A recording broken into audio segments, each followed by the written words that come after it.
é tudo teu.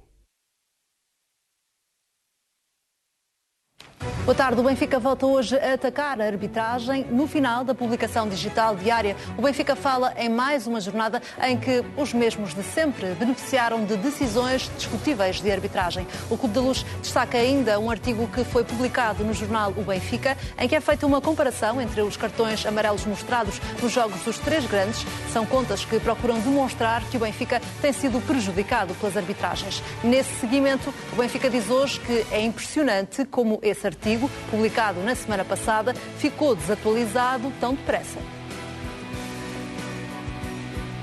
É um exclusivo da CMTV. Há uma vaga de fundo no Benfica para o regresso de Bruno Lage. Rui Costa já tem tudo acertado com Roger Schmidt e só falta mesmo a assinatura do contrato. Ainda assim, a CMTV sabe que há elementos na estrutura que mantêm a esperança de contar com Bruno Lage na próxima época. Um desejo que é também demonstrado por muitos adeptos do Benfica nas redes sociais. Esses adeptos esperam que o presidente mude de ideias e avance para a contratação do treinador do Wolverhampton. Apesar de ter sido despedido em junho de 2020, Bruno Lage mantém crédito pela forma como conduziu o Benfica ao título em 2018-2019. João Mário está à espera que Roger Schmidt seja anunciado como novo treinador do Benfica. O internacional português recebeu informações positivas do técnico alemão e está determinado a continuar na Luz para conquistar títulos. João Mário foi titular no último jogo frente ao Belenenses Stade, algo que não acontecia há mais de 2 meses. O Benfica venceu por 3-1 e João Mário jogou os 90 minutos. O médio ficou satisfeito com a exibição que fez, sente que aproveitou bem a oportunidade. O internacional português tem estado afastado das escolhas de Nelson Veríssimo e acredita que pode ganhar uma nova vida com Roger Schmidt. Darwin Núñez só é ultrapassado neste momento por 3 avançados na Europa. O avançado uruguaio do Benfica tem estado em destaque esta época, soma 31 golos em todas as competições, um registro igual ao de Mbappé, que tem mais 3 jogos. No entanto, em teoria, o avançado do Paris Saint-Germain leva vantagem por competir na Liga Francesa, um campeonato mais cotado do que o português. À frente de Darwin está Haller, avançado do Ajax, que soma mais 2 golos do que o uruguaio. Benzema ocupa a segunda posição com 37 golos. O melhor marcador da Europa é Lewandowski, com 46 golos. O Benfica está interessado em Checa. Segundo o Jornal Record, o Clube da Luz está em negociações avançadas com um médio de 27 anos. Checa termina contrato com o Lille no final da época e vê com bons olhos um regresso a Portugal, até para ter mais hipóteses de ser convocado para a Seleção Nacional. O médio ocupa a posição de Taarabt e de João Mário. Se o negócio se confirmar, a chegada de Checa poderá forçar a saída de um jogador do plantel do Benfica. O médio português está no Lille desde 2017, altura em que deixou o Sporting Braga. Em França, conquistou um campeonato e uma supertaça. No Sporting, destaque para Slimani, que foi apanhado pelo sistema de GPS que os jogadores utilizam durante os treinos e durante os jogos. A CMTV sabe que os números do desempenho diário do avançado contribuíram para a decisão de Ruben Amorim de afastá-lo do jogo com o Tondela. Ontem, Slimani já foi reintegrado, mas sem lugar garantido na convocatória para o derby. A análise dos dados do GPS vai voltar a ser decisiva para as escolhas de Ruben Amorim. A CMTV sabe que Slimani reconheceu que errou. Por outro lado, o técnico do Sporting reconhece a importância do avançado para a reta final desta época. Mateus Reis foi eleito o melhor defesa da Liga pelo segundo mês consecutivo. O jogador do Sporting repete em março a distinção que já tinha conseguido no mês de fevereiro. Os 2 centrais do Porto, Mbemba e Pep, ficaram em segundo e terceiro lugares, respectivamente. O Sporting sofreu apenas um golo em março. Mateus Reis foi totalista nas 3 vitórias da equipa de Ruben Amorim nesse período, frente ao Aroca, Moreirense e Vitória de Guimarães. O defesa é baixa para o derby de domingo, frente ao Benfica. Está castigado por acumulação de amarelos. O Paris Saint-Germain já decidiu que quer Pablo Sarabia no plantel na próxima época. Depois do fraco desempenho na Liga dos Campeões, o clube francês quer reformular o plantel para a próxima época e o regresso de Pablo Sarabia faz parte dos planos. A imprensa francesa escreve que o extremo emprestado ao Sporting é um dos jogadores que vai fazer parte da equipa, ao contrário de muitos jogadores que vão abandonar o plantel. Sarabia soma 18 golos e 9 assistências esta época ao serviço do Sporting. O clube de Alvalade não tem capacidade para acionar a opção de compra por Sarabia. O Sporting está a tentar convencer Jeremiah St. Justa a assinar o acordo. De acordo com o Jornal Record, o irmão e o empresário do central holandês já estiveram em Lisboa durante o mês de novembro, o que mostra que o clube de Alvalade já trabalha nesta contratação há alguns meses. O Sporting vai tentar acelerar as negociações já durante esta semana. O jogador de 25 anos também tem interessados em Espanha e Inglaterra, por isso os responsáveis do Sporting querem antecipar-se. O Mainz pede 10 milhões de euros pelo defesa holandês. O Futebol Clube Porto jogou ontem com destaque para Taremi, que falhou um penalti pela primeira vez no Campeonato Português. Ao 17º penalti em Portugal, o avançado iraniano falhou pela primeira vez ao permitir a defesa de Bruno Varela no jogo frente ao Vitória de Guimarães. Apesar de ter sido decisivo ao marcar o único golo do jogo, também de penalti, acabou por terminar o jogo com esse ponto negativo. Taremi sofreu ontem o 5º penalti, o mesmo número de penaltis que o Benfica tem esta época. Sérgio Conceição explicou a discussão com Taremi antes do segundo penalti. O técnico diz que ficou desagradado quando percebeu que Taremi tinha uma dúvida naquele momento. Por isso, disse a Fábio Vieira para marcar o penalti, mas o médio não se sentia confiante e foi mesmo Taremi a marcar. Sérgio Conceição disse que depois de ter falhado o penalti, Taremi saiu para descansar. O técnico do Porto admitiu ainda que não gostou da segunda parte da equipa portista, mas assume a culpa. Disse que a mensagem ao intervalo não foi bem transmitida à equipa. Sérgio Conceição bateu ontem com o Futebol Clube do Porto um recorde com mais de 40 anos. Tornou-se no treinador com mais jogos consecutivos sem perder na história do Campeonato Português. Com a vitória por 1-0 em Guimarães, o Porto alcançou 57 jogos consecutivos sem perder no campeonato. Sérgio Conceição desvaloriza esta marca, diz que os recordes só interessam se o Porto for campeão. Nesta série, curiosamente, Mbemba foi o jogador mais utilizado pelo técnico portista.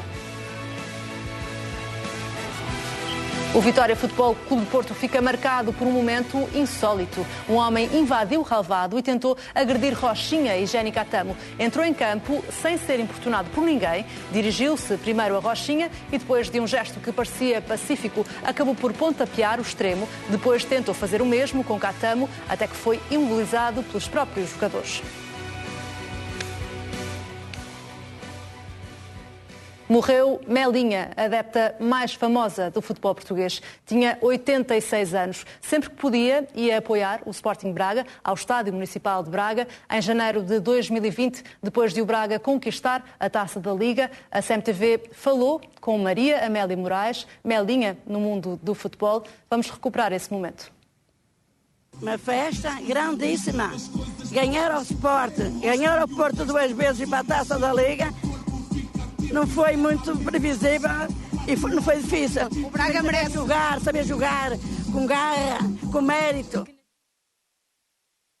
Melinha morreu hoje, tinha 86 anos. Vamos agora mostrar as imagens do Campeonato Português da jornada 29 com a Janete Frazão.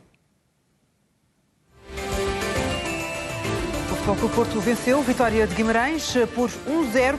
O jogo ficou marcado por esta vitória, então, do Futebol Clube Porto e alguns lances polémicos.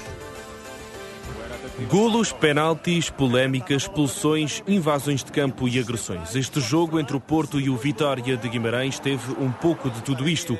Primeiro lance de destaque, penalti assinalado sobre Taremi. O VAR nada alterou e, portanto, valeu a decisão de João Pinheiro. O próprio Taremi fez o primeiro golo do encontro.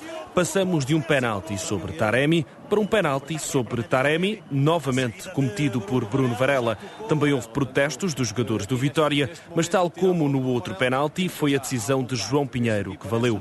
Só que desta vez, Bruno Varela não deixou Taremi fazer o golo e o bis na conta pessoal. Na segunda parte, os pedidos de penalti mudaram de lado. Em causa esteve este lance entre Mbemba e Jorge Fernandes. O central do Vitória acabou por sair lesionado. O árbitro esperou pela análise do VAR e mandou seguir o jogo. Depois veio a expulsão de Oscar Estupinhan. Adiantou a bola em demasia e, quando tentou chegar ao lance, atingiu João Mário. Resultado. Segue agora o Mercado com Mariana Águas. Agora com a Liga Espanhola, o Barcelona venceu o Levante por 3-2. No início da segunda parte, o árbitro assinala penalti por falta de Dani Alves neste lance. Considera que há motivo para pontapé de penalti a equipa de arbitragem contra o Barcelona. Na cobrança, José Luís Morales faz o primeiro golo do jogo. Vantagem para a equipa da casa na recepção ao Barcelona. Golo de Morales de pontapé de penalti, muito festejado pelos jogadores do Levante. Apenas 7 minutos depois, o Barcelona chega à igualdade. Golo de cabeça de Aubameyang, igual no marcador, sem marcação, solto de marcação, o avançado com toda a tranquilidade restabelece a igualdade, cruzamento de Dembélé, golo de Aubameyang. Passados 4 minutos, o Barcelona passa para a frente do marcador, passe de Gavi e Pedri remata de primeira para o 2-1. Reviravolta para o Barcelona, depois de ter entrado a perder neste jogo frente ao Levante. Golo de Pedri para o 2-1. Mas o árbitro volta a assinalar penalti para o Levante aos 81 minutos, desta vez por falta de Clément Lenglet. Na cobrança, Gonzalo Melero faz a igualdade. 2 golos de pontapé de penalti para o Levante neste jogo frente ao Barcelona, mas numa das últimas jogadas o Barcelona consegue o golo da vitória. Cruzamento de Jordi Alba e finalização de Luuk de Jong para o 3-2 final. Em Itália, a Roma de José Mourinho recebeu e venceu por 2-1 a Salernitana, equipa que ocupa a última posição da Liga Italiana. O marcador é inaugurado pela equipa visitante aos 22 minutos.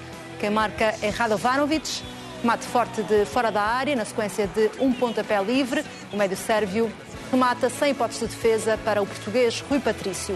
A Roma só chega ao empate aos 81 minutos, com um grande golo de Carles Pérez, remate colocado de fora da área do avançado espanhol da equipa de José Mourinho para o 1-1. A reviravolta no marcador surge 4 minutos depois, cruzamento para a área e o defesa inglês Chris Smalling aparece sozinho e faz o 2-1 final para a Roma de José Mourinho.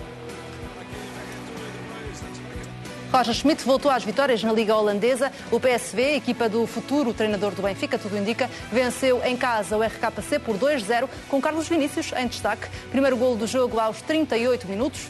Joey Veerman faz o 1-0 para o PSV. A jogada é iniciada do lado esquerdo. A bola sobra para Veerman, que remata forte para o golo. 1-0 no marcador para a equipa treinada por Roger Schmidt, que tudo indica vai ser o próximo treinador do Benfica. Aqui é Veerman a quem remata à entrada da área para 1-0. Festeja Roger Schmidt no banco de suplentes. Na segunda parte, assistência de Carlos Vinícius para o segundo golo do jogo. Quem marca é Jordan Teze. O PSV segue no segundo lugar da Liga Holandesa, a 4 pontos do Ajax. Isto quando faltam 5 jornadas para o final do campeonato. Vitória importante do PSV de Roger Schmidt na recepção ao RKC. Vitória para a equipa do futuro treinador do Benfica.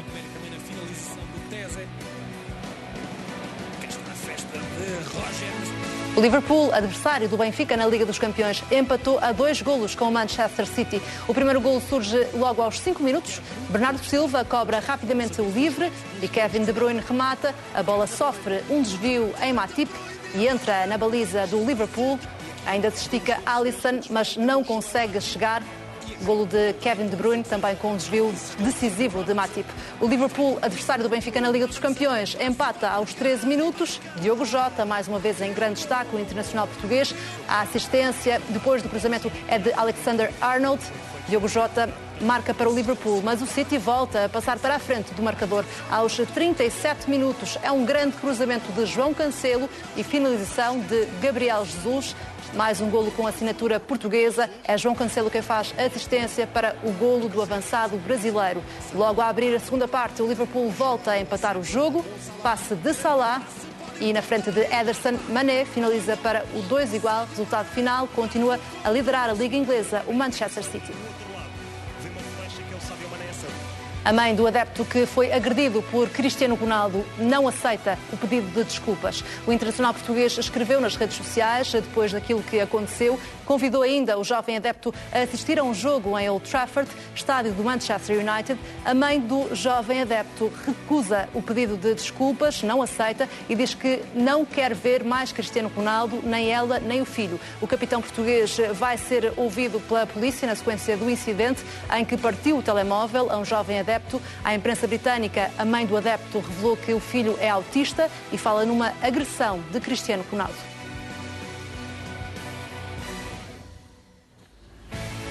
Voltamos ao futebol português com destaque para o mercado de transferências, uma possível contratação do Benfica que está interessado em Checa. Segundo o Jornal Record, o Clube da Luz está em negociações avançadas com um médio de 27 anos. Checa termina contrato com o Lille no final da época e vê com bons olhos um regresso a Portugal, até para ter mais hipóteses de ser convocado para a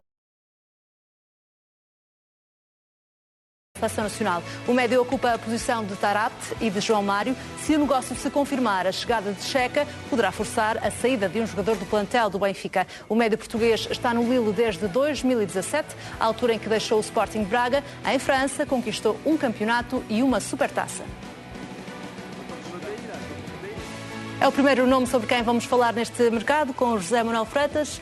Boa tarde, José. Mariana. Parece uma contratação que fazia sentido para o Benfica, Checa? Boa tarde mais uma vez, boa tarde aos seus telespectadores. E antes de falar do Checa, não posso deixar, hoje é um dia triste para o adepto que gosta de futebol, para as pessoas que vibram com os seus clubes. A sua Dona Amélia era uma figura do futebol português, lamento profundamente o seu desaparecimento, os meus pêsames à família e ao Sporting Clube de Braga. Quanto a Checa, que jogou no Sporting de Braga e daí partiu para o Lille, fica a minha convicção de que o Benfica se prepara realmente para fazer uma revolução no plantel. Porque o Benfica tem uma série de jogadores para aquela posição, seja Taarabt, seja João Mário, seja Paulo Bernardo.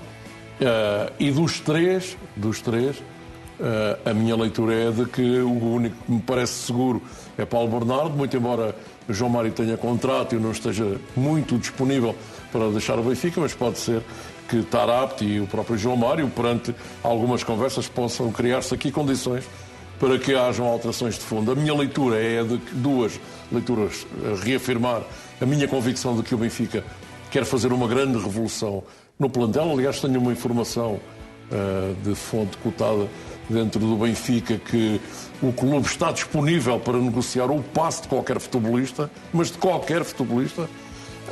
Não sei se por decisão já de Roger Schmidt ou porque Rui Costa entende, e a estrutura do futebol entendem que é melhor criar uma nova base para o futuro do futebol do Benfica. E Checa é um futebolista que se integra perfeitamente nesta nova mudança de ares que o Benfica pretende fazer. É um futebolista de muitíssima qualidade. Já no início desta temporada foi a principal figura do Lille Paris Saint-Germain na discussão da Supertaça que o ex-campeão francês conquistou com um gol de Checa, por sinal um belo pontapé. Checa tem uma capacidade de jogo assinalável, é aquele que se pode considerar um boxe-do-boxe, fisicamente muito forte, com muita capacidade de controle da bola e de controle do adversário e de condução de jogo da equipa para o ataque. Termina contrato, está numa idade fantástica para dar o salto na carreira, com todo o respeito pelo Lille e por aquilo que já fez no Lille. Benfica é Benfica, e parece-me que as coisas, também informações que me chegaram, que as coisas estão muito bem encaminhadas. Foi uma bela notícia do Jornal Record, mas nós podemos juntar aqui a nossa opinião, que sim, que é verdade, que o Benfica quer contratar a Checa e que as negociações estão a correr muito bem. Os adeptos questionam sempre neste tipo de alturas, será que a chegada de um jogador que é um jogador feito vai retirar espaço a jovens da formação? Neste caso, o jogador em causa será sempre Paulo Bernardo, não é? Parece-me indiscutível, mas também há uma outra questão que os adeptos entendem, é que muito dificilmente uma equipa que tenha base na formação, se não tiver jogadores com experiência, consegue concretizar grandes resultados. E depois há sempre aquela questão que é fundamental. Um jovem que tenha ao seu lado um jogador experiente e que esteja na disposição de acompanhar a evolução do seu companheiro pode ser fundamental no seu crescimento. E nesse sentido, a questão que se me coloca é quantos jogadores vão sair e quantos o Benfica quer contratar. Porque já se ouve falar também de outros nomes, inclusivamente Trincão, como já falámos aqui no final da semana passada, e eventualmente o regresso de Florentino. Há outros futebolistas que o Benfica tem emprestados e que provavelmente vão regressar para que Roger Schmidt faça uma avaliação. E, portanto, daí a minha leitura, que o Benfica se prepara para fazer alterações de fundo na constituição do plantel para a nova temporada. Já vamos voltar a falar sobre o Benfica, para já avançamos com o Porto. Daqui a pouco vai estar em grande destaque a arbitragem polémica do Vitória Futebol Clube do Porto, mas antes disso é uma marca importante para Sérgio Conceição. Bateu com o Futebol Clube do Porto um recorde com mais de 40 anos. Tornou-se um treinador com mais jogos consecutivos sem perder na história do campeonato português. Com a vitória por 1-0 em Guimarães, o Porto alcançou 57 jogos consecutivos sem perder no campeonato. Sérgio Conceição desvaloriza esta marca, diz que os recordes só interessam se o Porto for campeão. Nesta série, curiosamente, Mbemba foi o jogador mais utilizado pelo técnico portista. É Sérgio Conceição o principal responsável por este recorde? Zé?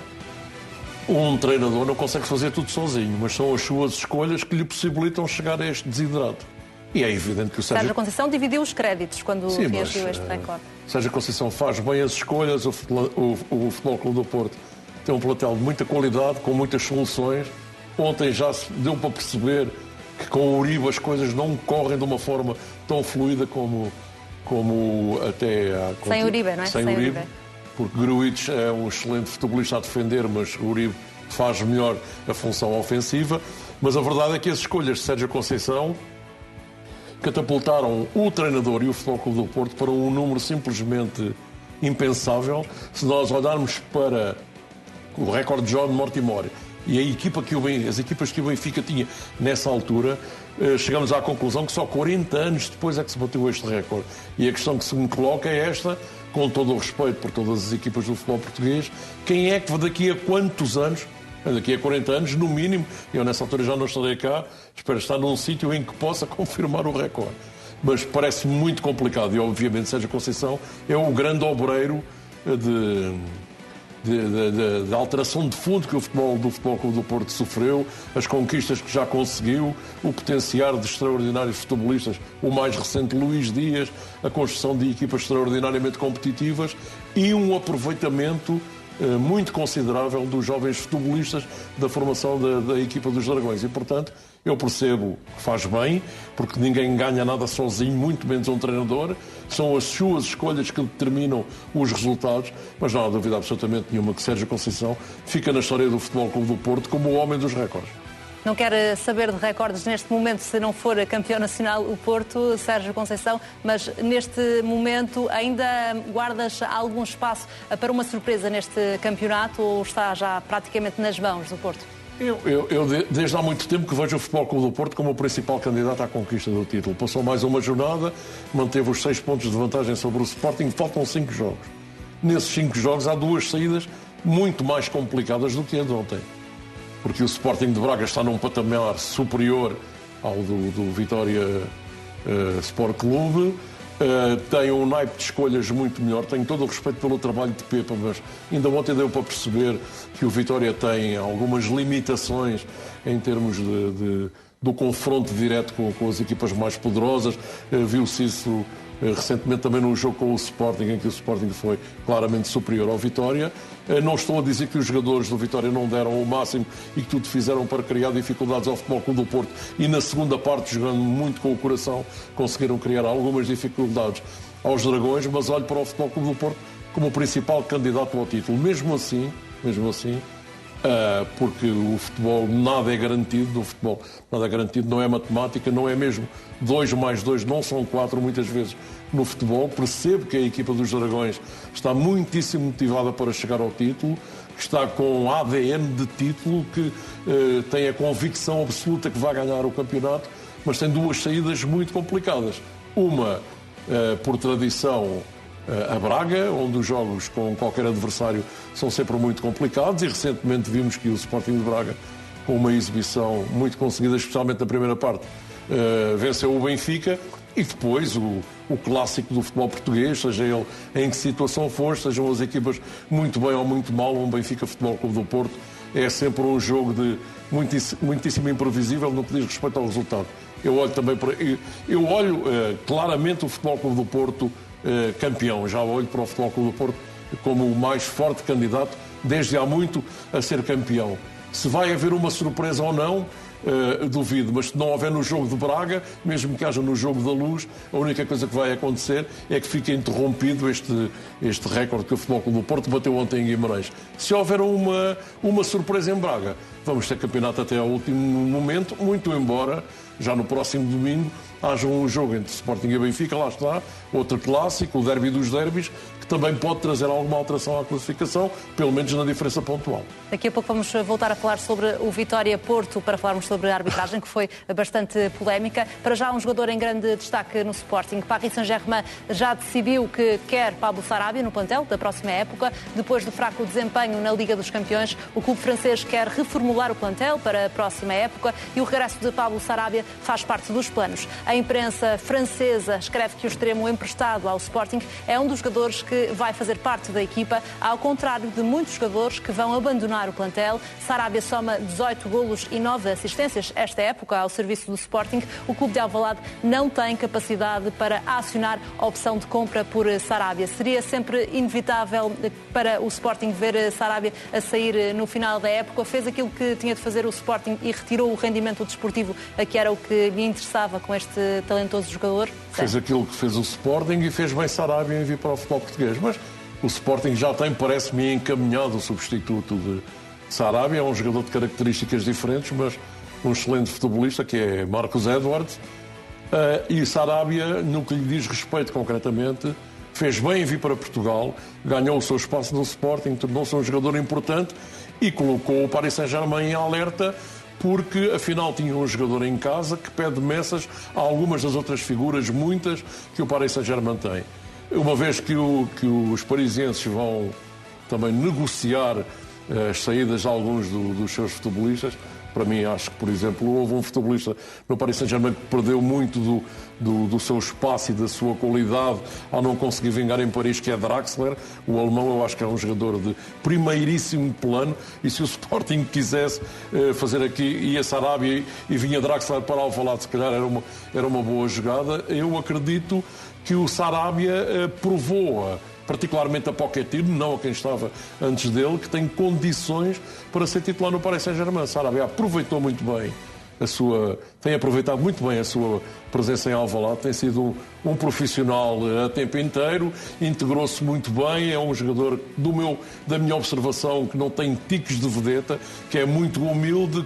Por falar nisso, quando estava a falar sobre Pablo Sarabia, Ruben Amorim, ainda não tinha saído a informação, ainda não tinha sido dada a notícia pelo Jornal Record em relação a Slimani, estava a falar sobre a Sarabia, Ruben Amorim, e disse aquela frase que já disse algumas vezes, de que no Sporting a equipa é que é a vedeta. Poderia haver ali também uma indireta em relação a Slimani, depois é que soubemos aquilo que tinha acontecido, mas desse ponto de vista também Sarabia tem-se destacado. Pois, o Sporting tem uma máxima, aparentemente, e das informações que nos vão chegando a todos nós na nossa qualidade de jornalistas, é que Ruben Amorim tem uma forma muito particular de trabalhar e, portanto, quem não passa a expressão, quem não der um litro, corre riscos de não poder dar o seu contributo à equipa. Não é por ser um nome que, não trabalhando diariamente, seja ele qual for, seja Sarabia, seja Paulinho, seja Palhinha, seja Coates, que não jogam, eu falei aqui nestes nomes, foi sem qualquer objetivo, veio a miúdo, portanto não foi qualquer intenção da minha parte, bem pelo contrário. E, portanto, Pablo Sarabia é titular do Sporting porque o justifica durante a semana, e depois tem este rendimento espetacular com o número de golos e assistências que tu já fizeste o favor de referir, que o tornam num dos jogadores mais influentes desta época do Sporting Clube Portugal. Portanto, nesse sentido, o exemplo de Sarabia deve ser seguido por toda a gente. Eu admito que tenha havido aqui uma falha pontual de Slimani, eventualmente ou não, muito afetado pelo que lhe aconteceu com o facto de não ter sido apurado para o Campeonato do Mundo do Qatar, mas segundo as informações de hoje, Slimani parece que arrepiou o caminho. E daqui a pouco vamos também falar sobre Slimani, mas como a seguir também vamos falar sobre Darwin Núñez, e como estamos a falar sobre Pablo Sarabia, são dois jogadores que são apontados neste momento como dois dos melhores jogadores do campeonato. Também podemos aqui falar, por exemplo, sobre Vitinha. Quem é que escolhes como o melhor jogador do campeonato neste momento? Seria um destes dois ou destes três? Eu não posso deixar de juntar a Yuri do Futebol Clube do Porto. Acho que Vitinha, o jovem jogador do campeonato, sim, e ele não me vai levar a mal. Eu tenho tecido as honras que Vitinha merece. Acho que é um jogador completíssimo e que acredito que o Wolverhampton mais tarde ou mais cedo se vai arrepender de não ter pago aquele acordo que havia para, se quisesse, acionar a cláusula de contratação dos 20 milhões de euros. Vitinha está numa montra extraordinária e acredito que possa fazer parte do grupo. As escolhas são muitas do grupo que vai ao Campeonato do Mundo, mas isso ainda é um pouco cedo.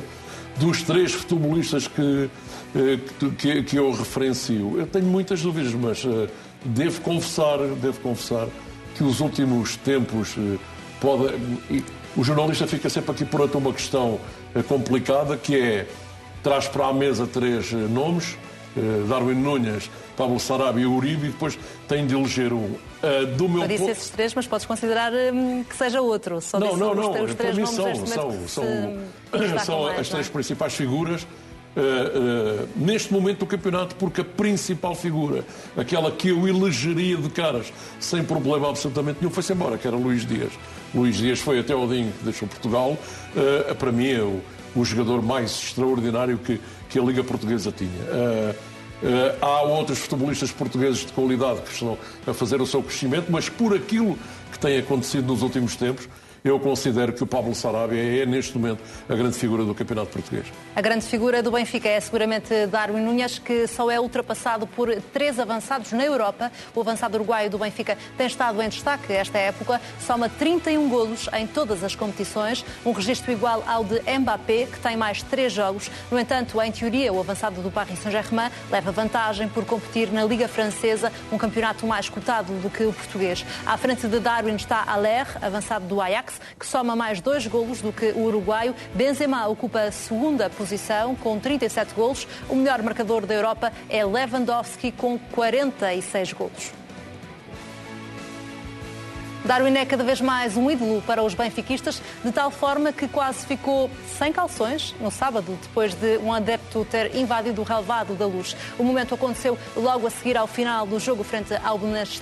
O jovem benfiquista conseguiu aproximar-se do avançado uruguaio, pediu-lhe os calções como recordação. Darwin até estava preparado para fazer a vontade a este adepto, mas foi alertado pelo responsável da comunicação do Benfica para não o fazer. Isto porque ainda tinha de falar na zona de entrevistas rápidas. Houve ainda outro adepto que conseguiu entrar no relvado para pedir um autógrafo a Darwin. Está entre os melhores marcadores dos campeonatos europeus nesta altura, não só no campeonato, mas em todas as competições, dos melhores marcadores. Basta olhar para estes nomes que surgem ao lado de Darwin, mas aqui entra sempre aquela questão sobre o tipo de campeonato em que cada um destes jogadores joga. Obviamente, achas que pelo que está a fazer esta época, Darwin já demonstrou, e pelo que tem feito na Liga dos Campeões, que está preparado para se destacar também num desses campeonatos?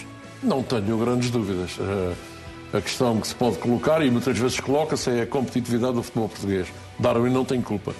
Nem Darwin, nem os outros excelentes futebolistas que evoluem no futebol português. Há uma diferença considerável de qualidade entre grande parte das equipas e os 3, 4 clubes que estão normalmente no topo da tabela, mas essa é uma realidade a que o futebol português, creio eu, só dará um passo em frente no dia em que reduzir os números de clubes da Primeira Liga. Lamento muito dizer isto. Eu acho que quanto menos clubes, mais competitividade. Há quem não entenda isto, mas essa é a minha opinião. Mantenho há muito tempo, até porque Portugal vive com aquela dificuldade, todos nós sabemos, que é não ter milhões de euros como tem outros campeonatos, a Espanha, a Inglaterra, a Alemanha, por aí, para contratar futebolistas de grande plano. E, portanto, quando vêm para o futebol português estes profissionais de grande qualidade, veja-se o caso recente de Luís Dias. Eu acredito que se o Futebol Clube do Porto não estivesse com problemas de ordem financeira, teria feito um melhor negócio não sei se com o Liverpool, se com qualquer outro clube. Darwin está nesse patamar, tem 22 anos. Neste jogo frente ao Belenenses, ok, podem-me dizer, mas o Belenenses é uma equipa muitíssimo limitada, assim, mas o Darwin aproveitou e fez um jogo excepcional. Eu tive a felicidade de fazer a crónica para o Record, vi o jogo com uma atenção redobrada, como é normal, quando se está a trabalhar, e um futebolista que marcou os golos que ele marcou, 2 de pé direito e 1 de pé esquerdo, que fez assistências, que fez, cavalgadas que no 1 para 1 com muitos adversários levou ao melhor, que nós sabemos que joga forte no futebol aéreo. Darwin é hoje um futebolista muito melhor do que quando chegou ao Benfica. Viveu aqui períodos complicados por causa de algumas lesões que teve, a história da Covid e por aí, mas neste momento parece-me que está num patamar que lhe permite não só ao Benfica negociar com quem quiser, na perspectiva de que vão aparecer clubes para o contratar, e dele próprio escolher onde é que quer jogar. Se quer voltar à Espanha, se quer jogar em Inglaterra, que me parece que são 2 campeonatos onde ele estará muito à vontade. E nesse sentido, apesar dos seus 22 anos, tem um problema que tem que ultrapassar. Acho que o Darwin, por vezes, é demasiado individualista, mas isso faz parte daquela condição do ponta de lança. O avançado que vive sem golos normalmente fica para trás e o Darwin percebe isso. Estou convencido que, ultrapassada esta questão, que será se continuar no Benfica ou no clube para onde for, nós vamos ouvir durante muitos anos falar em Darwin, até porque ele está a bater à porta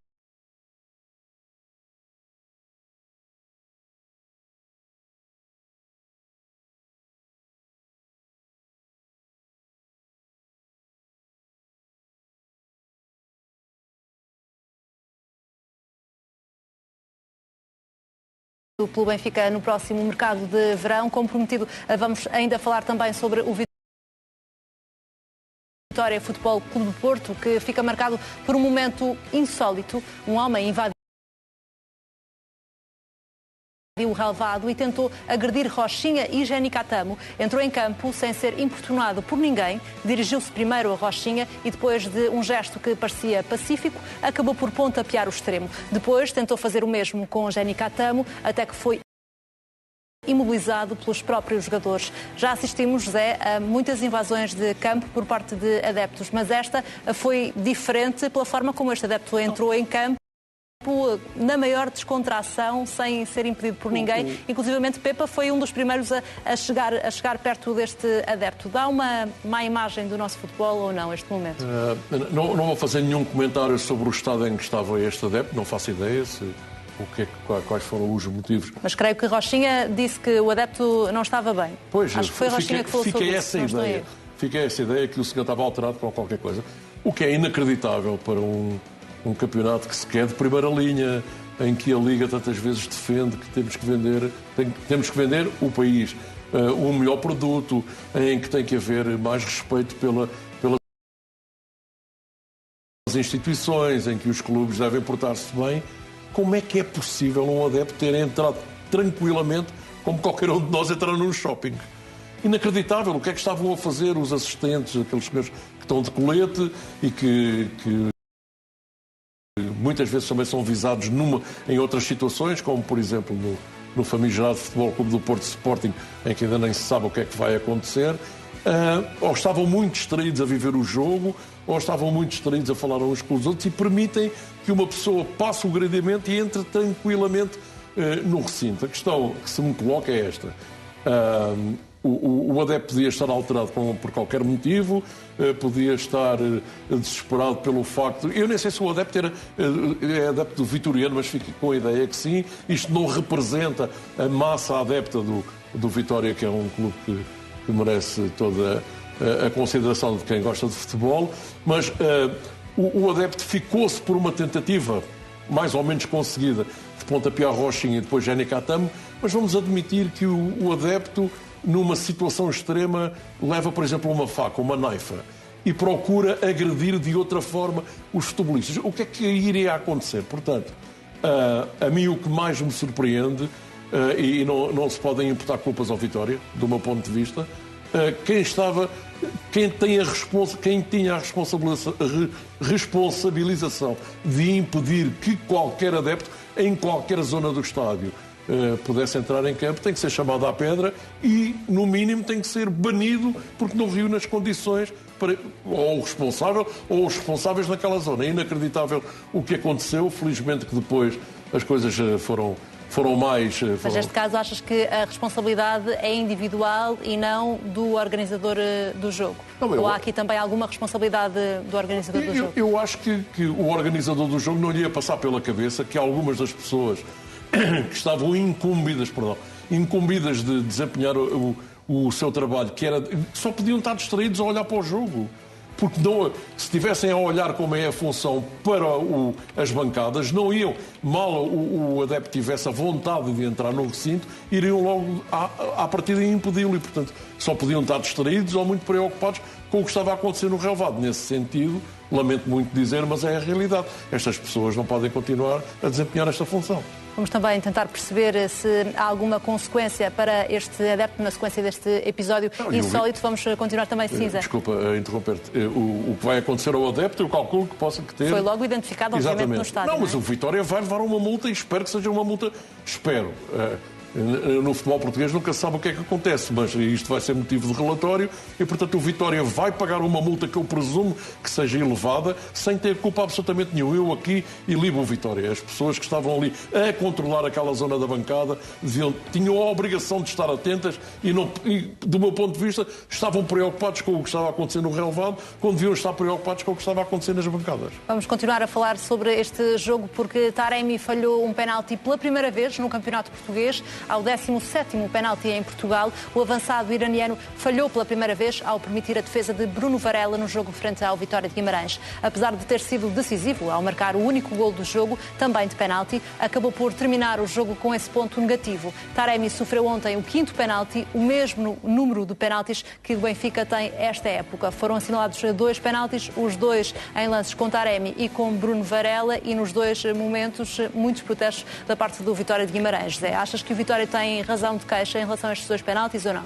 Bom, o reflexo do que aconteceu em Guimarães na tarde de ontem, até esta altura, todos nós sabemos o que o Benfica já veio a terreiro mais uma vez a manifestar-se, e eu abro aqui um parênteses, como abri faz hoje 8 dias, para dizer que o Benfica, contrariando até alguma da realidade do futebol português, é esta época o clube que mais razões de queixa tem das arbitragens, quando no passado se sabe que o Sporting, por exemplo, era bem mais prejudicado.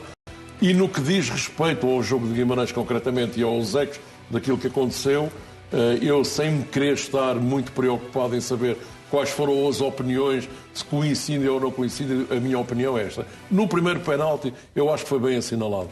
Acho que o Bruno Varela tem muitas culpas no lance.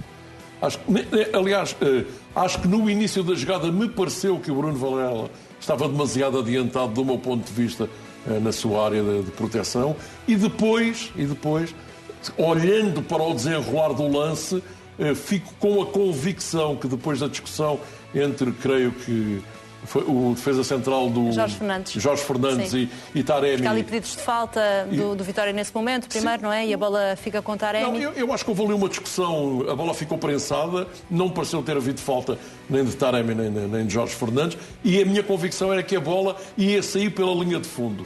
E quando vejo o Bruno Varela deslocar-se por uma zona, deslizando no relvado, para mim é o penalti clássico. É evidente que Taremi é extraordinariamente inteligente, fez aquilo que outro avançado naquela situação teria feito e, portanto, acho que, mesmo que tocado ao de leve, parece o penalti recente de Paulinho no estádio de Alvalade com o jogo frente ao Tondela. Passos Ferreira, perdão. E, portanto, acho que foi bem assinalado. O segundo penalti, do meu ponto de vista, acho que foi muito bem cavado, se me permitem a expressão, cavado no sentido de que foi Taremi que foi à procura da grande penalidade e a equipa de arbitragem e o VAR consideraram que houve falta de Bruno Varela e eu acho que não houve, em absoluto. Acho que o Varela houve um choque protagonizado pelo avançado do Futebol Clube do Porto. É esta a minha opinião, não estou preocupado em saber o que é que este e aqueles comentadores, os especialistas em arbitragem entendem. Acho que o jogo teve algumas situações complicadas, mas as principais, no que diz respeito às grandes penalidades, João Pinheiro esteve bem no primeiro, para mim, no primeiro pontapé de penalti e muito mal no segundo. No global, a arbitragem de João Pinheiro neste jogo, achas que foi boa? Eu, olhando para aquilo que aconteceu, tem aquela situação que eu vi ontem aqui discutida no pé em risco do Pé-Riste não, ligador. Pé-Riste é hoje. Exato, do ligador de ontem. Sim. Do Fábio Vieira, que acertou na cabeça do futebolista do Vitória, do Bambá. Vitória. Bambá, sim. Bambá, sim. Acho que foi uma situação perfeitamente ocasional. Aquele argumento de que o Fábio Vieira é um jogador muito educado e que não recebe faltas, para mim não colhe. O que colhe é porque eu conheço muito futebolista que é educado, mas depois tão massacrado também, por vezes perde o seu controle emocional. Não é o caso de Fábio Vieira, mas no lance de ontem, aquilo que me pareceu foi uma situação perfeitamente ocasional, porque no momento em que o Fábio Vieira vai tentar saltar por cima do jogador vitoriano, este está-se a tentar erguer e levou um toque na cabeça. Acho até que podia perfeitamente não ter havido falta. Mas nestas coisas do futebol português, nós sabemos o que é que acontece. Depois, Estupinhã pôs-se a jeito, aquele carrinho, acerta primeiro na perna do adversário e o João Pinheiro não tinha nada a fazer. E essa decisão nem o jogador contesta? Nada, não houve contestação. Só me pareceu que houve ali um excesso de zelo, devo confessar, sem querer arranjar aqui nenhuma polémica, um excesso de zelo numa jogada na linha final, em que dois jogadores do Vitória, um jogador do Vitória, creio que foi o Taremi e um defesa do Vitória, que chocaram e depois se embrulharam ao Zaidu, já não sei bem. E foi o próprio árbitro que foi ajudar o futebolista do Futebol Clube do Porto a erguer-se. Podia ter deixado isso para um companheiro ou para um qualquer outro futebolista. Acho que me pareceu ali um pouco de excesso de zelo de João Pinheiro, mas no global considero que não fez assim uma arbitragem tão má como ouvi pintar. Voltando à questão dos penaltis de Taremi, Pepe no final do jogo falou e disse que mais do que faltas de Bruno Varela, o que acontece naqueles dois momentos é mérito de Taremi. Este jogador tem ou não também uma habilidade especial para este tipo de situações? Bom, a verdade é que o Taremi tem esse ADN que é muito próprio de alguns pontas de lança, mas em boa verdade já vi muitas vezes o próprio Futebol Clube do Porto a reclamar e o Taremi que são grandes penalidades e depois na maior parte das vezes, apesar de terem sido 5, é verdade que este quinto grande, este pontapé de penalti que foi assinalado e que depois Bruno Varela defendeu, defendeu a bola, como é evidente. Não foi o único daqueles que eu me lembro que me parece que foi mal assinalado. Todos os outros que o Futebol Clube do Porto tantas vezes reclamou, pareceu-me que as decisões foram justas e, portanto, acho que Taremi se prejudica também um pouco, porque ao mínimo toque, e muitas vezes sem razão absolutamente nenhuma, e noutras em que ele procura ir ao encontro do castigo máximo, não o beneficia. É um futebolista de enormíssima qualidade, tem uma série de valências em que não necessita destas artimanhas para tentar chegar ao gol e, portanto, acho que Taremi só tem a ganhar se refriar esta vontade que tem de muitas vezes procurar enganar os árbitros, porque na verdade já aconteceram uma série de situações que à partida parece que é um penalti do tamanho do mundo e depois rigorosamente não acontece nada.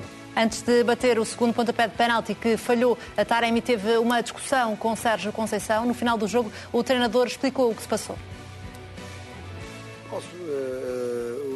Posso, no sentido de o Mehdi veio tirar uma dúvida, porque normalmente quem apresenta é o Dembélé e o Vítor Bruno nas bolas paradas, definidas por mim, ou seja, treinamos aquilo que eu defino, cantos defensivos, marcação mista, depois há uma apresentação que é feita aos jogadores, que é feita pelo Dembélé e o Vítor, e o Mehdi estava com uma dúvida quando foi a tirar o penalti, ou foi bater no penalti, foi bater o penalti. Eu, nesse momento, quando se tem uma dúvida, naquele momento, fico sempre muito desconfiado. Não pode. Entretanto, como havia essa dúvida, eu disse: Fábio Vieira, vais bater o penalti. Mas depois o Fábio não se sentiu confiante, depois era pior a mim que o senhor mexer mais, não podia mexer mais. Entretanto, falhou e saiu para descansar. Concordas, José, com a forma como o Sérgio Conceição geriu esta questão? Achas que fez sentido que tivesse ficado um pouco incomodado quando percebeu que Taremi estava com algumas dúvidas e que depois voltasse a essa opção quando percebeu que Fábio Vieira não estava confiante? A verdade é que o Sérgio Conceição o Taremi já desconfiava que não ia bater o penalti. E o Sérgio Conceição ficou desconfiado por ele não querer bater o... O Rodolfo Reis ontem disse aqui que tinha a informação de que a dúvida de Taremi tinha a ver com o facto de ter ido perguntar a um dos treinadores das bolas paradas, o Sérgio Conceição estava a falar sobre isso, sobre Vítor Bruno e Dembélé, foi perguntar para que lado é que devia bater o pontapé de penalti. E o facto de ter feito essa pergunta para Sérgio Conceição já foi motivo de desconfiança e foi por isso que ficou ali mais irritado. Eu acho que foi um preciosismo de Taremi sem necessidade, sem necessidade absolutamente nenhuma, porque eu acho, e daquilo que falo com pontas de lança, até muitas vezes falando com o teu pai, é na altura de bater a grande penalidade que muitas vezes o avançado decide até em função de se o guarda-redes se mexe, não mexe, está indicador que vai para o lado esquerdo ou vai para o lado direito. E, portanto, pareceu-me um subterfúgio da parte de Taremi a confirmar-se isso que Rodolfo Reis disse, para ele não querer bater a grande penalidade, do estilo sacudir um pouco a pressão, perguntando para que lado é que eu bato, e os técnicos devem lhe ter dito: bate para o lado que tu achas melhor. E, portanto, depois, o que a mim me surpreende não é tanto o Taremi ter batido o pontapé de penalti e não ter concretizado a situação. Surpreende-me um pouco mais o Fábio Vieira não ter querido bater a grande penalidade, não estar confiante. Ele normalmente também bate livres e até bate castigos. Está a viver uma boa fase. Exato, também, não é? E isso surpreende mais isso do que o Taremi depois ter falhado a grande penalidade. É evidente que o Sérgio Conceição fez bem. Então é melhor voltar à primeira forma do que estar aqui à procura de alguém para bater. Imagina que depois... Em vez de ir a uma terceira opção... Sim, e vir a uma terceira opção e dizer-lhe também ao Ministro: eu não estou confortável. E, portanto, acho que... E também devo confessar que, tendo em conta a forma como o jogo se estava a desenrolar, tendo em conta o facto de o Futebol Clube do Porto ter ganho vantagem com a grande penalidade apontada por Taremi, havendo uma situação semelhante àquela que criou condições para que o Futebol Clube do Porto tivesse ganho vantagem no marcador, a minha leitura pareceu-me normal fosse o Taremi a tentar bater a grande penalidade. E bateu muitíssimo bem o primeiro pontapé de penalti. Sim, o primeiro penalti não deu hipótese absolutamente nenhuma. Aliás, ter marcado mais ou menos do mesmo estilo, teria feito gol. A bola entrou por alto, quase no ângulo da baliza de Bruno Varela. O segundo penalti quis marcar, bater de forma diferente, e o Varela, com a sua experiência e com a sua capacidade, eu não sei se bem me lembro do lance, quando o Taremi estava a agarrar na bola para bater o penalti, o Varela foi lá ao pé dele e deu-lhe uma palmada amigável, no sentido, se calhar, de o tentar desestabilizar ou desequilibrar no plano psicológico. Não, a verdade é que Varela fez o seu trabalho, Taremi não bateu muito bem o castigo máximo, como aconteceu naquele que deu vantagem ao Futebol Clube do Porto. Não deixa de me surpreender, ele não está confiante, mas pronto. Acho que o Sérgio Conceição encontrou no meio de toda esta situação a melhor solução, porque estar a pedir a outro futebolista para ir bater, se o Futebol Clube do Porto tem ali uma hierarquia.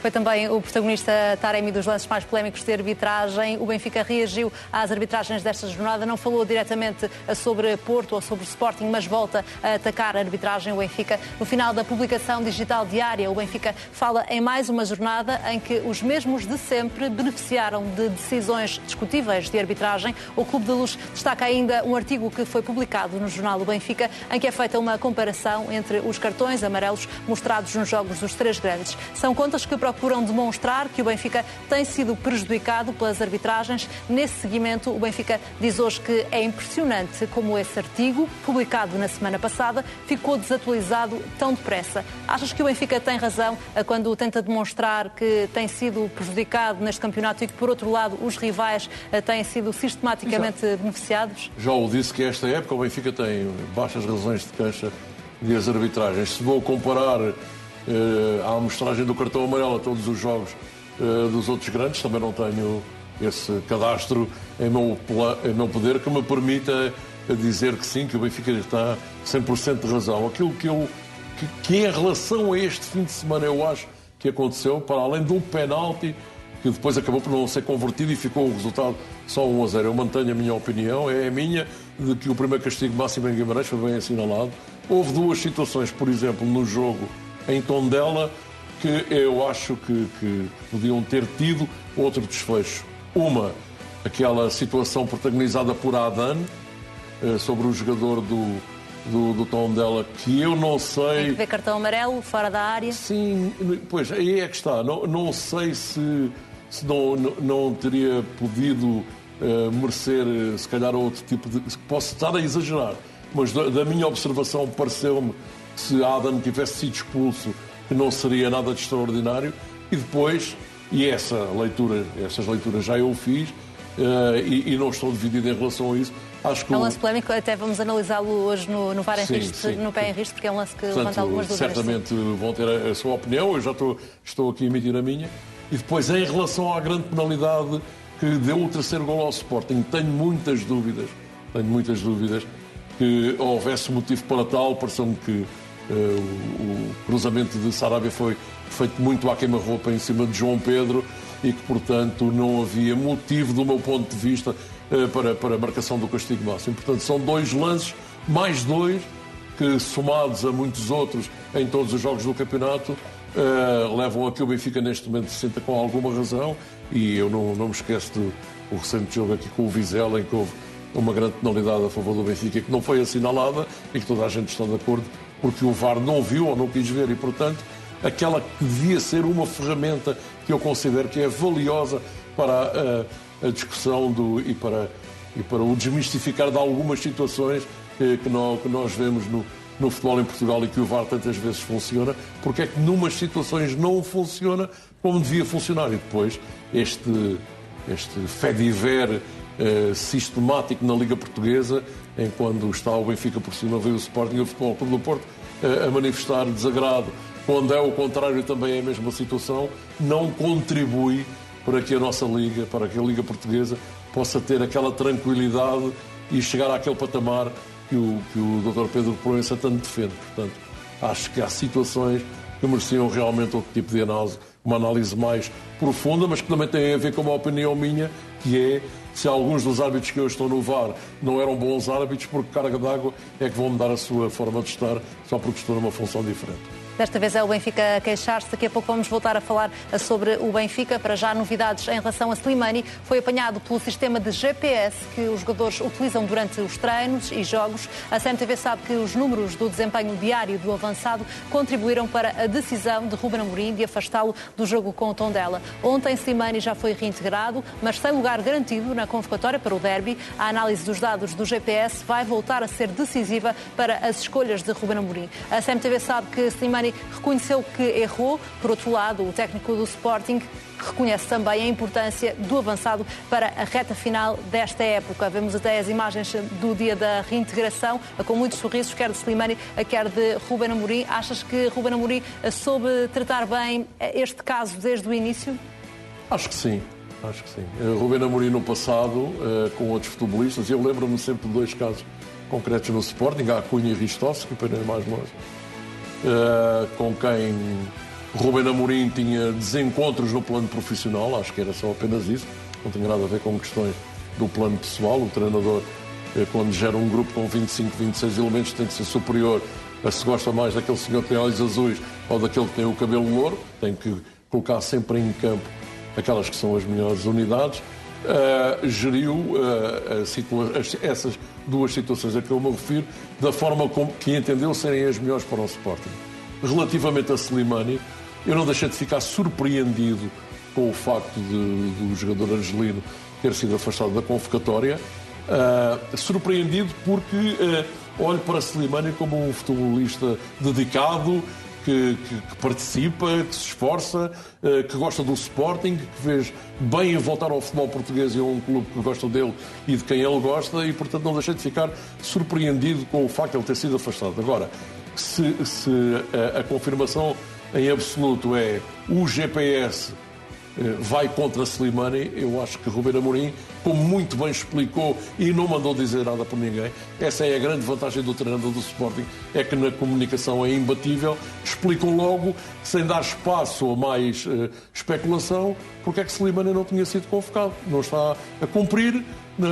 E eu nem nós fazíamos ideia nessa altura que o GPS é que tinha sido o grande inimigo de Slimani, mas há esses dados estatísticos que hoje em dia os jogadores são monitorizados até ao mais pequeno pormenor. Dizer que no jogo de Tondela o Sporting conseguiu porque o Ruben Amorim está a contar com Paulinho para o jogo com o Benfica, não quis arriscar a possibilidade do avançado sofrer um cartão de amarelo, conseguiu montar um esquema atacante diferente daquele que era habitual, porque eu estou convencido que se Slimani, e agora entra como, mas se tivesse portado bem durante a semana de trabalho, teria sido titular então dela. Agora, olhando para o quadro das disponibilidades do Sporting e para aquilo que Slimani pode trazer ao jogo diferente de Paulinho, é evidente que é um jogador que faz falta. Mas agora não parte, mesmo sendo reintegrado no dia 1 de preparação para o derby, não parte agora atrás na luta pela titularidade? Parte, achas que está... Claramente. Não, vamos ser pragmáticos.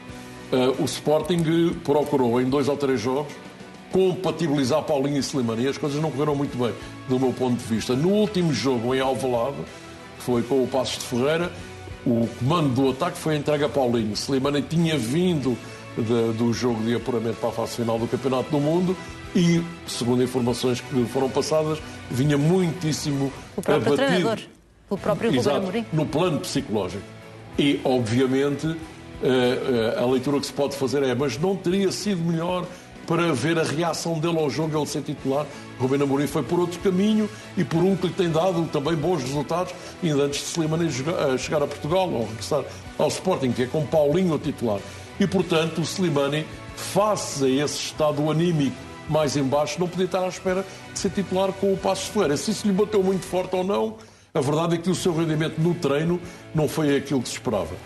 Segundo o GPS e segundo a interpretação do treinador. A minha leitura é que, independentemente dessa situação, eu acho que face à forma de jogar do Sporting, que não joga em 4-4-2, joga num 3-4-3 e para isso teve que deslocar Paulinho para o lado esquerdo do ataque, eu considero que o Slimani, até prova em contrário, não está em vantagem. E não foi este episódio, acho que não vai ter marca absolutamente nenhum, até porque Ruben Amorim tem uma forma muito particular e muito pragmática de olhar para estas soluções. O jogador foi integrado, pelos vistos já estavam os dois a sorrir, as coisas estão ultrapassadas, Slimani tem que batalhar pela sua titularidade e, portanto, mesmo que não tivesse acontecido, esta é a minha visão, não quer dizer que eu concordo com ela, mas o treinador é Ruben Amorim, o Slimani é sempre, parte sempre atrás de Paulinho.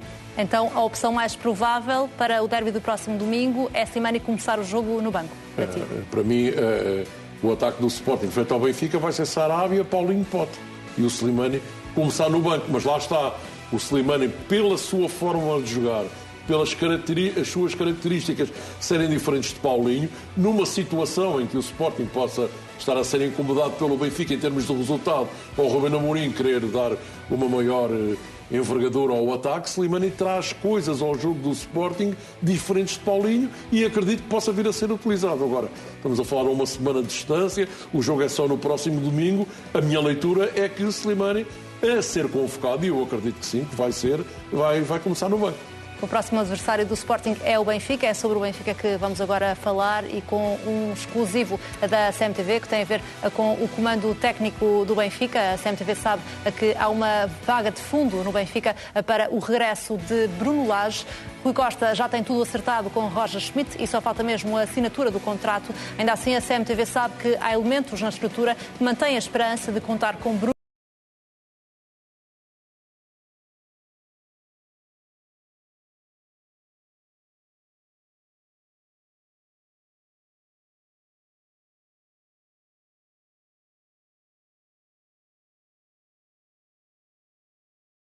No Lage na próxima época. Um desejo que é também demonstrado por muitos adeptos do Benfica nas redes sociais. Esses adeptos esperam que o presidente mude de ideias e avance para a contratação do treinador do Wolverhampton. Apesar de ter sido despedido em junho de 2020, Bruno Lage mantém crédito pela forma como conduziu o Benfica ao título em 2018-2019 e também pelo trajeto que está a fazer agora no campeonato inglês. Acha, José, que Rui Costa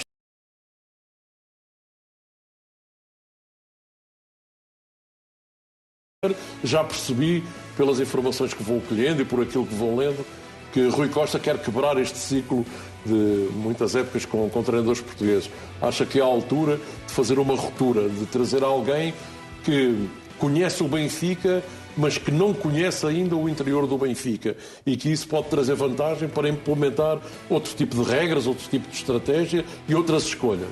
Depois, porque o presidente do Benfica entende que esta também é a melhor fase para haver uma ruptura depois de 2 anos em que o Benfica não conquistou nenhum título. Devo confessar, e com todo o respeito, atenção, não há aqui nada de menosprezo em relação ao Bruno Lage. Rui Costa, se calhar, entende que não há, neste momento, mas se calhar não quer que seja um grande nome no treino em Portugal para poder ingressar no Benfica.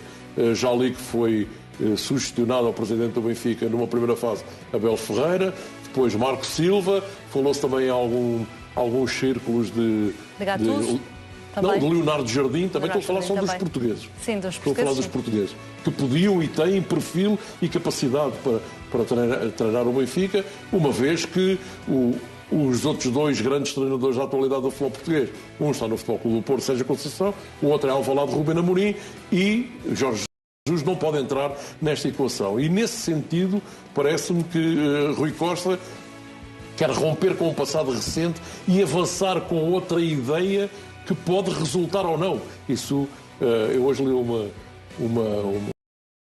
crónica com o nível que lhe é habitual de Alexandre Paz, em que diz que os treinadores não são como os melões. É verdade, é verdade. Os treinadores não são os melões, só sabemos o que é que está lá dentro, depois de aberto. Os treinadores não.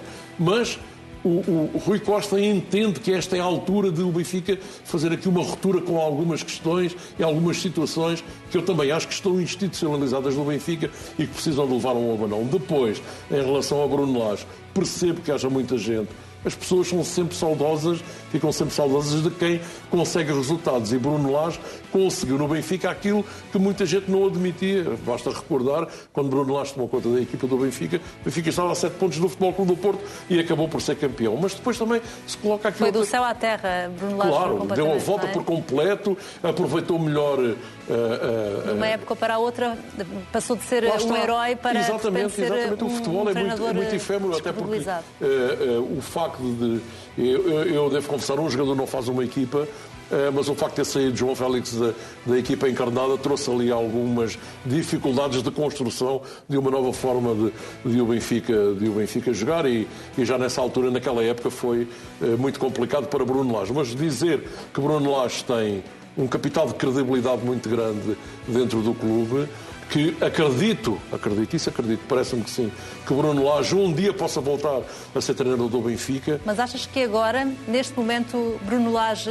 aceitaria voltar ao Benfica quando está na Inglaterra? Bruno Lage está a fazer um campeonato espantoso no Wolverhampton. Acho que, olhando para o quadro de equipas que participam na Premier League, Manchester, os 2, Liverpool, o Tottenham, o Arsenal, são equipas de um grande poderio e de uma grande capacidade de construção e de contratação de grandes futebolistas. Bruno Lage é evidente que também, por mérito dele, tem capitalizado muito bem aquela espinha dorsal da equipa formada por portugueses e tem dado ao golo um futebolista que marcou uma época em Portugal, que é Raúl Jiménez. Mas a equipa joga um futebol muito atrativo, de muita marca portuguesa, Trincão, João Moutinho, Rubén Neves por aí, mas já lhe falta ali alguma explosividade no ataque que lhe dava a Adama Traoré. E ao ter saído, perdeu ali uma referência.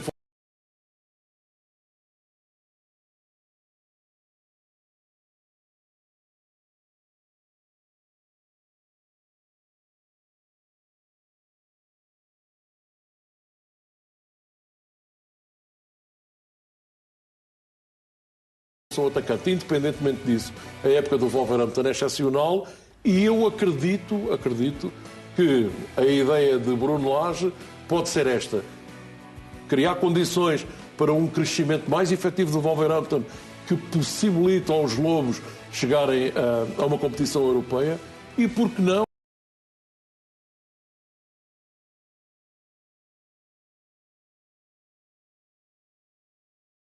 de grande parte dos treinadores que por aí andam e que o seu tempo de voltar ao Benfica acho que está escrito no horizonte, mas não para já. Neste momento, o cenário mais provável é mesmo o de que seja Roger Schmidt assumir o comando técnico do Benfica já na próxima época. No Sporting há um jogador em destaque, Mateus Reis, foi eleito o melhor defesa da Liga pelo segundo mês consecutivo. O jogador do Sporting repete em março a distinção que já tinha conseguido no mês de fevereiro. Os dois centrais do Porto, Mbemba e Pep, ficaram em segundo e terceiro lugares, respectivamente.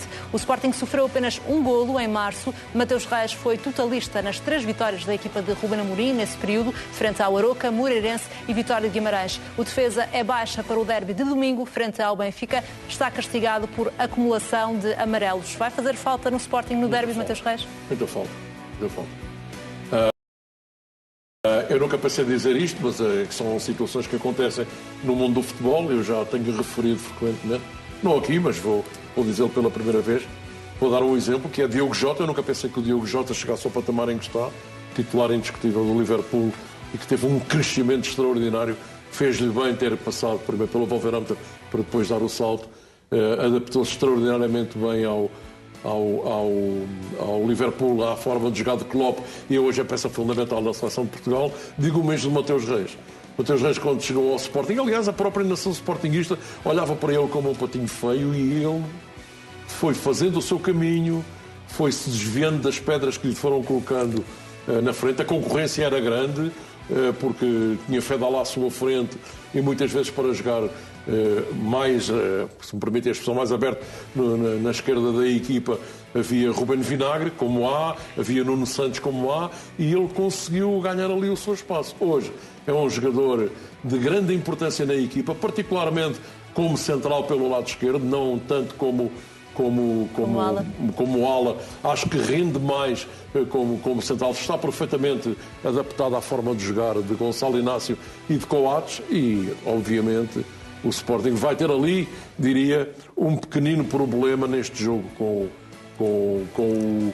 o Benfica no próximo domingo. Aliás, acho que o facto de Mateus Reis ter apanhado o cartão amarelo, que do meu ponto de vista foi bem mostrado, tem muito a ver com o facto de ele ter jogado numa posição de ele, apesar de ser esquerdino, só tinha maior rentabilidade a jogar do lado direito. Eu acho que neste jogo então dela respondeu em pleno no sentido paralelo àquele que faz quando joga no lado direito. E portanto o facto de Mateus Reis ter que se integrar mais nas manobras ofensivas, ele teve, não há outra forma de dizer, ele foi imprevidente, e o cartão amarelo foi bem mostrado, por muito que isso tenha custado a Ruben Amorim, que na linha lateral manifestou algum desconforto pela situação. Mas não contestou a decisão na sala de imprensa. Disse que ficou irritado precisamente por saber que ia ficar sem jogador, não é? Não, e porque também deve ter feito a leitura. Que o cartão foi desnecessário. Foi desnecessário, porque o Mateus Reis fez uma abordagem, do meu ponto de vista, errada, mas dizer isto assim desta forma também é fácil para quem não está lá dentro e quem não é futebolista profissional.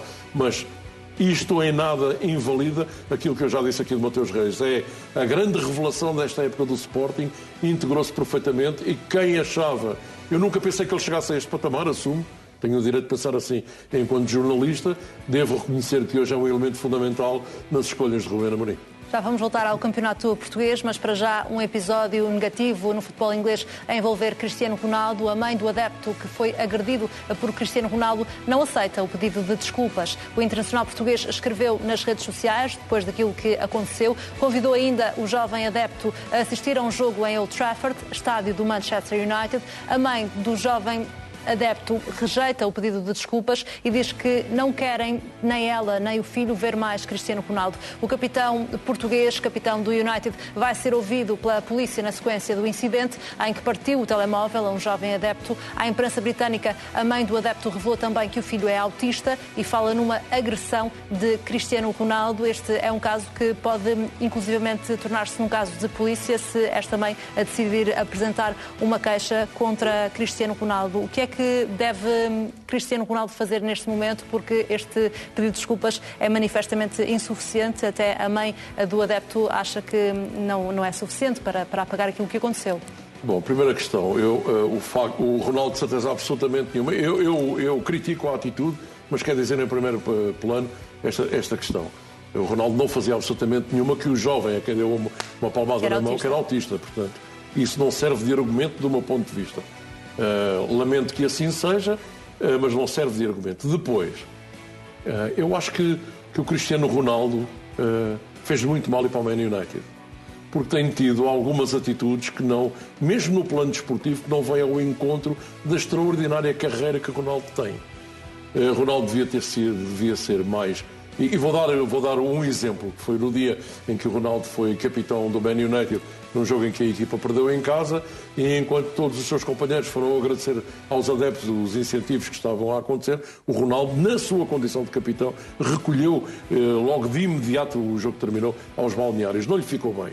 E, portanto, esta situação, desta reação, em função de um jogo que não lhe correu bem, em que o Ronaldo mostrou depois que tinha a perna esquerda bastante marcada por algumas entradas dos adversários, não pode ter, do meu ponto de vista, até porque não era nada de extraordinário, qual é o problema daquela gente toda que está ali na zona fronteira ao túnel, estar a tirar fotos, só pelo facto de estar ali um jovem que não interessa, neste caso, volto a repetir, ninguém sabia se era autista ou não, dar uma palmada na mão do jovem, que presumo que foi isso que aconteceu, e depois ter estragado o telemóvel. Percebo a indignação da mãe do jovem adepto do Everton, porque percebo também, e porque depois há aqui, misturam-se-me aqui dois sentimentos. O Ronaldo é uma pessoa que, no plano individual, enquanto cidadão, é uma pessoa que gosta de ajudar, que gosta de crianças,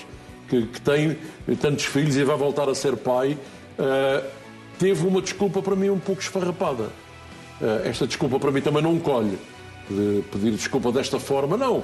Acho que o Ronaldo, em função daquilo que representa para milhões de jovens, daquilo que representa enquanto futebolista profissional e daquilo que é enquanto cidadão, devia ter tido um outro tipo de atitude. Devia ele próprio, do meu ponto de vista, criar condições para vis-à-vis pedir desculpa à mãe e ao jovem que foi alvo deste seu destempero, porque eu percebo, mas não aceito.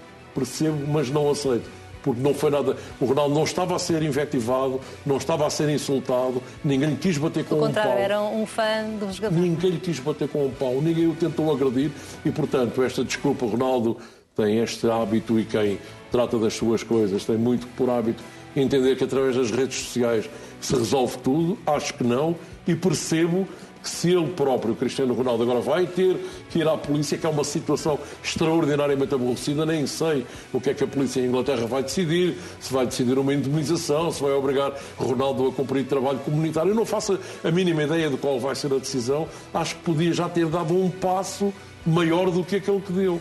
Pedir desculpa nas redes sociais, mas paralelamente criar condições para eventualmente regressar a Liverpool, ou pedir à mãe e ao jovem para irem a Manchester com ele a custear tudo, para de viva voz lhe pedir desculpa. Acho que foi uma atitude que nem casa com aquilo que é Ronaldo extra-futebol.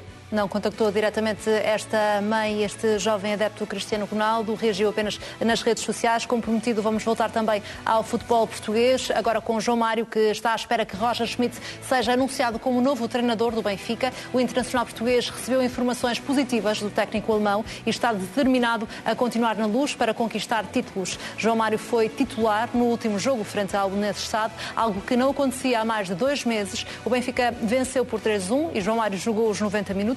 O médio ficou satisfeito com a exibição que fez, sente que aproveitou bem a oportunidade. O internacional português tem estado afastado das escolhas de Nelson Veríssimo e acredita que pode ganhar uma nova vida com Roger Schmidt. É uma ambição legítima da parte de João Mário? Faz sentido este raciocínio do jogador que vê que está prestes a chegar um próximo treinador e que por isso há uma nova oportunidade?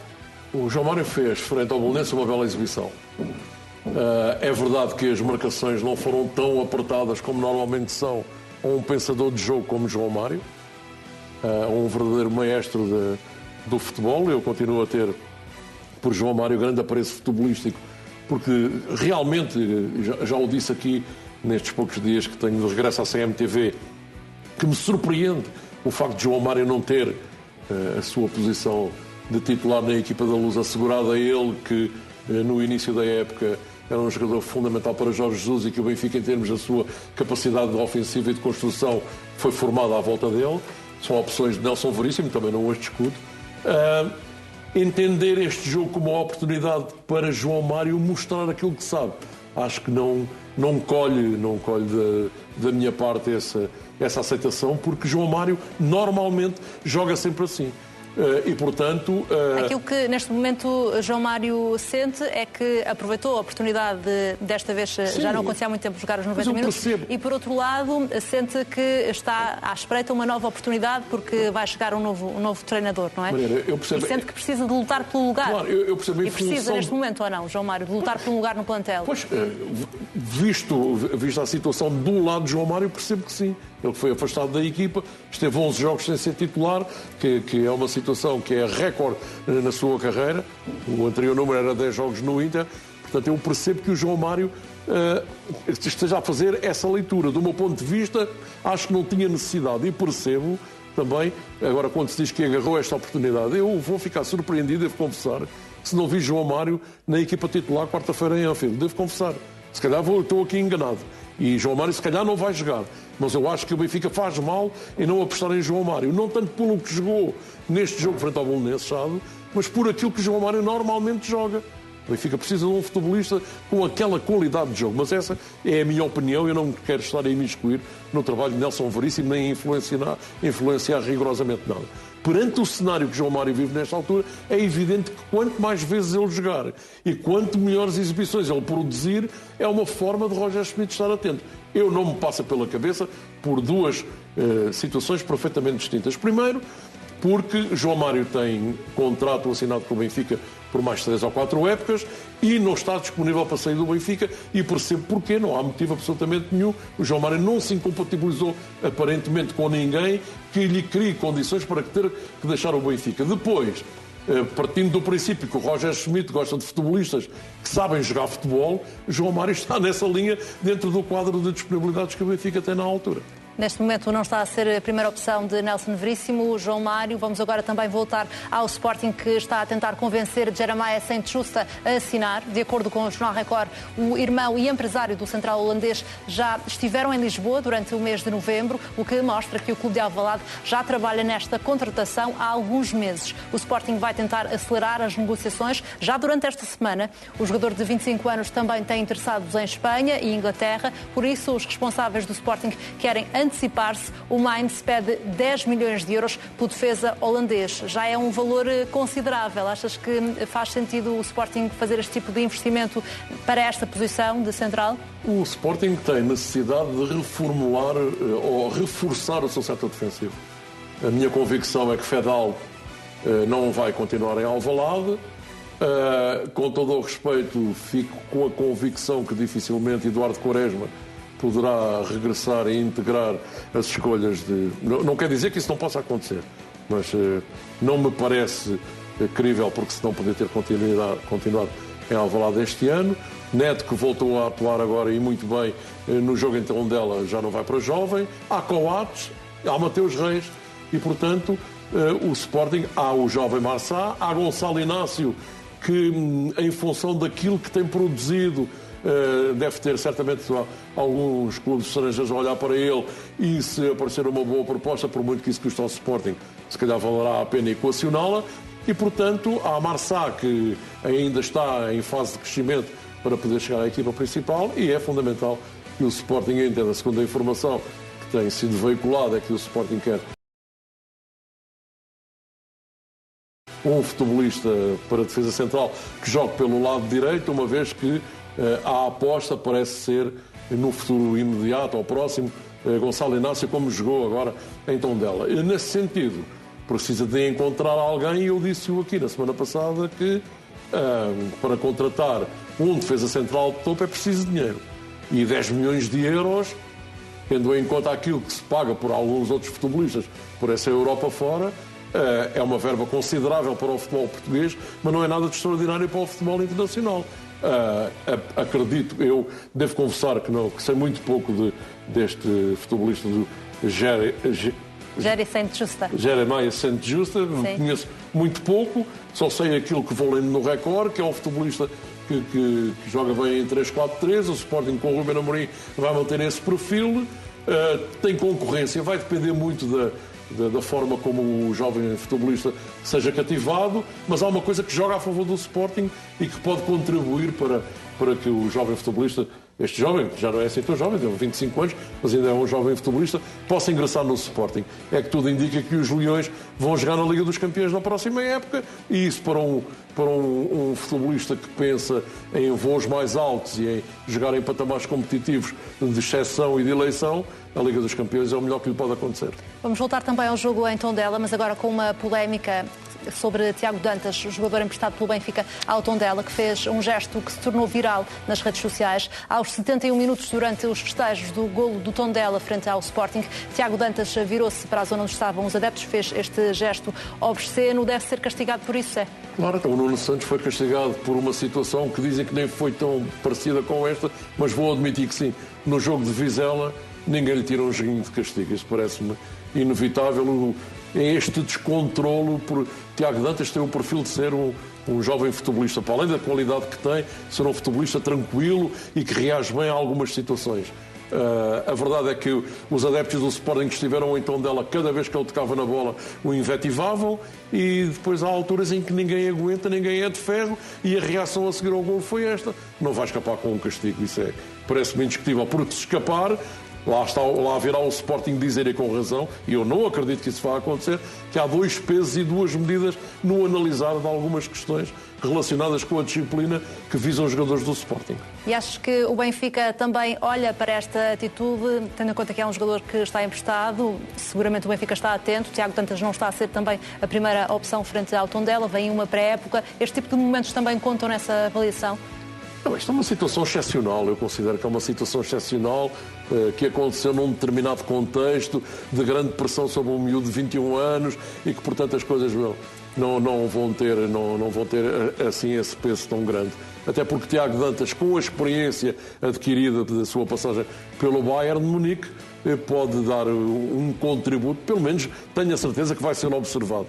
É um futebolista de enormíssima qualidade, daqueles futebolistas portugueses pequeninos, mas que têm um domínio de bola e uma capacidade de construir extraordinária, muito parecida em algumas coisas com Bernardo Silva. Eu acredito que vai ter a sua oportunidade de, pelo menos na pré-época, poder participar nos trabalhos com Roger Schmidt. Este caso é um caso isolado, diria o outro, mas que não. É evidente que o Benfica certamente até já fez chegar alguma manifestação de desconforto por o que aconteceu, mas eu considero com toda a sinceridade e sem estar aqui a chover no molhado, que isto me pareceu um facto isolado, um caso isolado de alguém que nunca resistiu à pressão de estar sistematicamente a ser invectivado pelo rival com quem ele jogou no sábado passado. Vamos fechar esta edição do Mercado, mas vamos voltar também a conversar mais vezes ao longo desta semana. Hoje é segunda-feira e, por isso, mais logo à edição do Pé em Riste. Contamos, como sempre, consigo também. Por agora, continuo desse lado, porque a seguir ao intervalo vai começar o Jornal às 7 com o Francisco Peninho. Boa tarde.